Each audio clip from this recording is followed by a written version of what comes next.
வணக்கம். வழிகாட்டல் சேனலினூடாக உங்களுடன் இணைந்து கொள்ளும் நான் கிருத்திகா மற்றும் லிவேஹா. இன்றைய காலத்தில் நிறைய போட்டி பரீட்சைகளுக்கு நாங்கள் தயார்படுத்தலை மேற்கொண்டு இருக்கிறோம். அதுக்கான தகவல்கள், பொது அறிவுகள், ஐக்யூ வினாக்களை தேடி டைம் வேஸ்ட் பண்ணிட்டு இருக்கலாம். அதுக்காகத்தான் நாங்கள் வழிகாட்டு சேனலூடாக உங்களுக்கான தகவல்களை தரோம். அந்த வகையில் இன்றைய கொஞ்சம் பொது அறிவுகள் பார்ப்போமா? ஓகே, முதலாவதாக 2025ஆம் ஆண்டின் கல்வி அமைச்சின் புள்ளி விவர தரவுகளின்படி வடக்கு மாகாணத்தில் உள்ள அரசு பாடசாலைகளுடைய எண்ணிக்கை எத்தனை? வடக்கு மாகாணத்தில் உள்ள அரசு பாடசாலையினுடைய எண்ணிக்கை 940 காணப்படுகிறது. ஓகே, இந்த கொஷனில் உங்களுக்கு 2 கொஷனாக வரலாம். தனியார் பாடசாலைகளுடைய எண்ணிக்கை எத்தனை, அரசு பாடசாலைகளுடைய எண்ணிக்கை எத்தனை அப்படின்னு அதில் நீங்கள் குழம்பக்கூடாது. 2வது கொஷன் இந்த ஆண்டு முதல் சிறுவர்கள் சமூக ஊடகத்தினை பயன்படுத்துறத முழுமையாக தடை செஞ்ச நாடு எது? சிறுவர்கள் சமூக ஊடகங்களை பயன்படுத்துறத முழுமையாக தடை செஞ்ச நாடு ஆஸ்திரேலியாவாக காணப்படுகிறது. ஓகே, 3வது கொஷன் நாட்டில் மிக குறைந்த மற்றும் மிக கூடிய அரச பாடசாலைகளை கொண்ட மாகாணங்கள் என்னென்ன?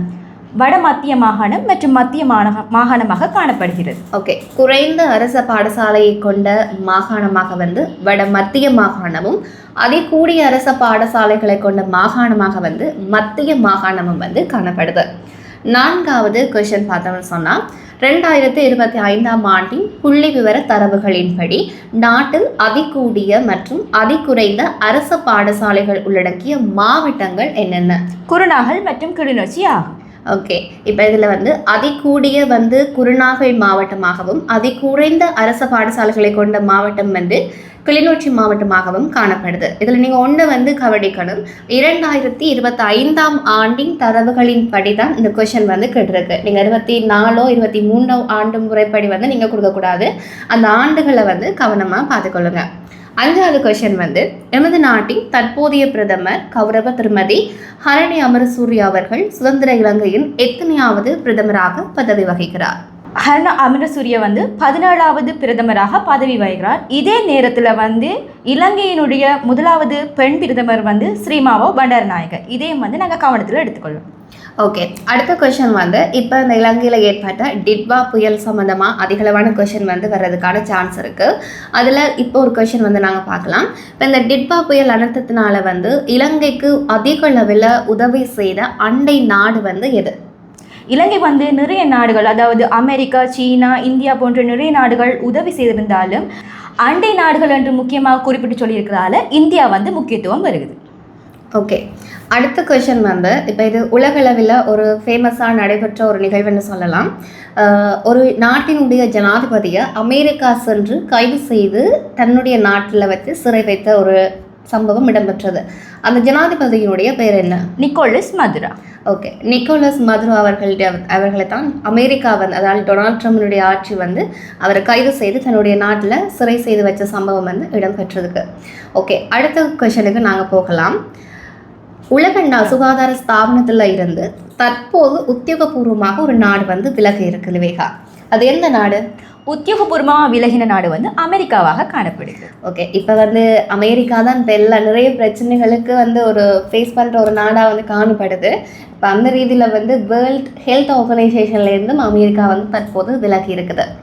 ஓகே, இப்போ இந்த இலங்கையில் இந்த வருடம் ஒரு பாடநெறியில் ஒரு வெப்சைட்டினுடைய நேம் பதிவு செய்யப்பட்டிருக்குன்னு சொல்லி ஒரு பிரச்சனை போய்கொண்டிருக்குது இல்லையா லிவேகா? அது எந்த மொடியூல்ஸில் அந்த அது இணைக்கப்பட்டிருக்கு? ஆங்கில மொழியில் இணைக்கப்பட்டதாக காணப்படுகிறது. ஓகே, அடுத்த கொஸ்டின் என்னன்னு சொன்னால், இப்போ இந்த டிட்வா சூறாவளியினால் எங்களுடைய நாடு பாதிக்கப்பட்டது இல்லையா? இப்போ அந்த நாட்டை கட்டி எழுப்புறதுக்காக அரசாங்கத்தினால ஒரு தேசிய செயற்திட்டம் ஒன்று கொண்டு வரப்பட்டது. அந்த செயற்திட்டத்துக்கு ஒரு பெயர் வைக்கப்பட்டிருந்தது. அந்த பெயர் என்ன?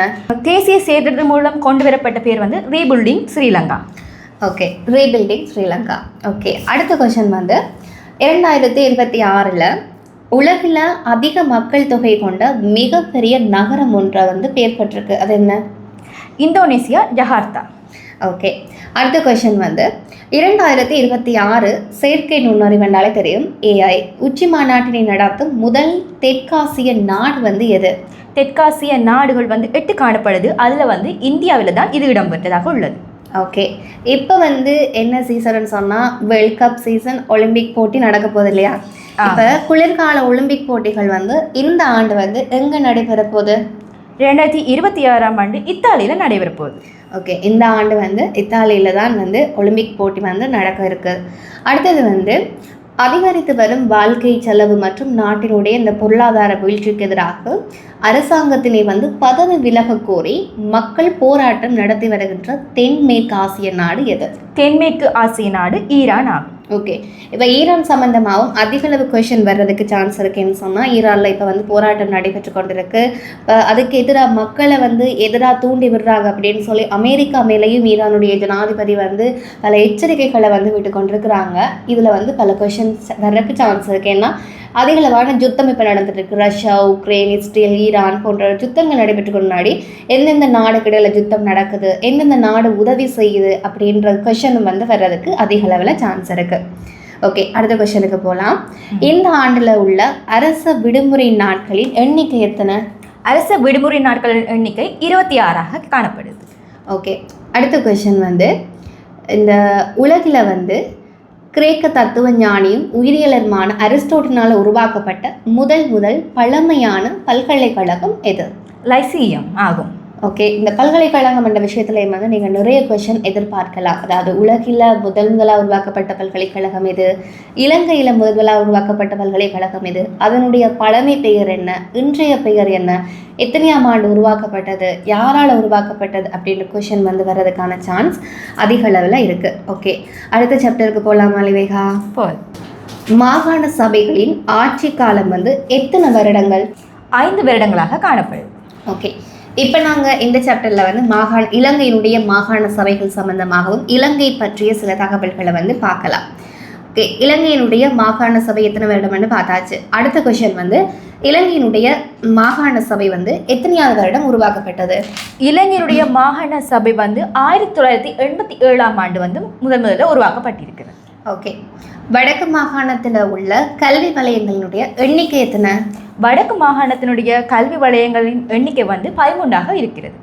ஓகே, அடுத்த கொஸ்டின் பார்த்தோம்னு சொன்னால், இலங்கையில் வந்து கிரிக்கெட்டினை தொடர்ந்து மிகவும் பிரபலமாக ஒரு விளையாட்டு வந்து விளையாடப்பட்டு கொண்டிருக்குது. அது என்ன விளையாட்டுன்னு தெரியுமா? கிரிக்கெட்டுக்கு அடுத்ததாக பிரபல்யமாக இருக்கிற விளையாட்டு வந்து ரக்பியாக உள்ளது. ஓகே, இலங்கையில் வந்து கிரிக்கெட்டுக்கு அடுத்ததாக ரக்பி விளையாட்டு தான் ஒரு ஃபேமஸான விளையாட்டாக வந்து இலங்கையில் பார்க்கப்படுது. ஓகே, அடுத்த கொஸ்டின் வந்து இலங்கையினுடைய 10வது பாராளுமன்றத்தின் தற்போதைய சபாநாயகருடைய பெயர் என்ன? ஜெகத் விக்ரமரத்ன. ஓகே, ஜெகத் விக்ரமரத்ன என்பவர் தான் தற்போதைய பாராளுமன்றத்தினுடைய சபாநாயகராக வந்து காணப்படுறார். ஓகே, அடுத்த லாஸ்ட் கொஸ்டின் வந்து இளைஞர்களுக்கு சர்வஜன வாக்குரிமையை வழங்கிய அரசியல் யாப்பு எது? இலங்கைக்கு சர்வஜன வாக்குரிமை வழங்கிய அரசியல் ஜாப்பு வந்து டொனமுராக காணப்படுகின்றது. இந்த ஜாப்பு வந்து 1931ஆம் ஆண்டு வழங்கப்பட்டதாக காணப்படுகின்றது.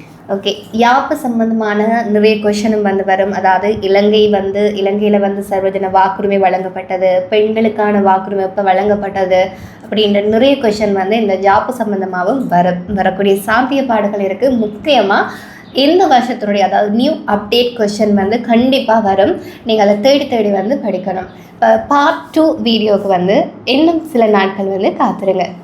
அதுக்கு எங்களோட வழிகாட்டி சேனலை பின்பற்றி